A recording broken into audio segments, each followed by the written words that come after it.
ইউরোপীয় ইউনিয়নের ওপর এবার ক্ষুব্ধ হয়েছেন রাশিয়ার প্রেসিডেন্ট ভ্লাদিমির পুতিন। ফ্রান্সের প্রেসিডেন্টের ইউক্রেনকে সহায়তা ঘোষণায় বেজায় চটেছেন পুতিন। রুশ সংবাদ মাধ্যম তাসকে বিষয়টি নিশ্চিত করেছেন।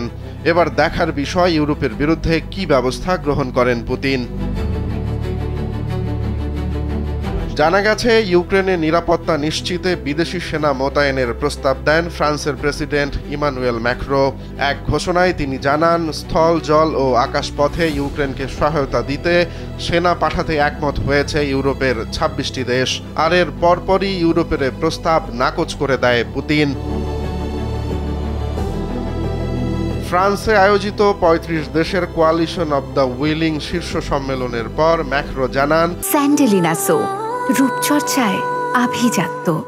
খুব শিগগিরই যুক্তরাষ্ট্রের চূড়ান্ত সমর্থন ঘোষণা করা হবে।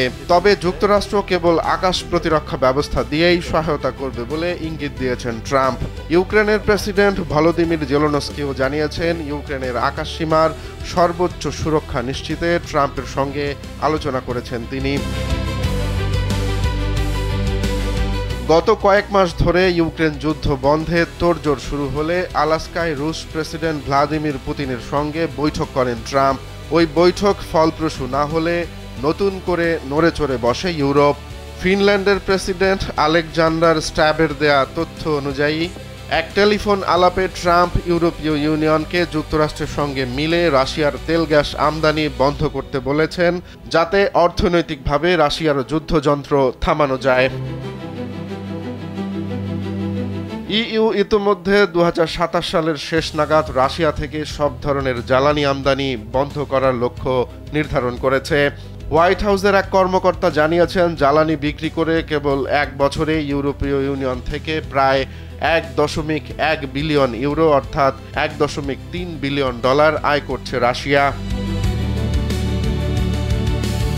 রুশ রাষ্ট্রীয় সংবাদ মাধ্যমে প্রকাশিত বক্তব্যে ক্রেমলিনের মুখপাত্র দিমিত্রি পেসকভ বলেন, ইউক্রেনের নিরাপত্তা নিশ্চিতে বিদেশি, বিশেষত ইউরোপীয় এবং মার্কিন সেনা উপস্থিত থাকতে পারবে না, একেবারেই না, তা কোনোভাবেই সম্ভব নয়।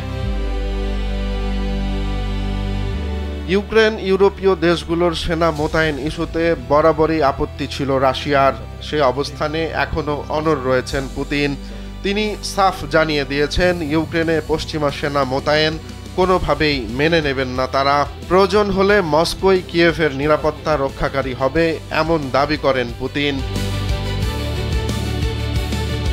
ইউক্রেন ও তার মিত্ররা মনে করে, যে কোনো বৃহত্তর শান্তি চুক্তি কার্যকর করার আগে যুদ্ধবিরতি অবশ্যই চূড়ান্ত করা উচিত, যদিও রাশিয়া এতে একমত নয়। জার্মান চ্যান্সেলর ফ্রেডরিক মার্চ বলেন, ভলোদিমির জেলেনস্কির সঙ্গে একটি শীর্ষ সম্মেলনে যুদ্ধবিরতি নিশ্চিত করে ইউক্রেনের জন্য মজবুত নিরাপত্তা নিশ্চয়তা প্রদান করাই এখন প্রথম অগ্রাধিকার পাওয়া উচিত। রোমান্স তালুকদার, কালবেলা।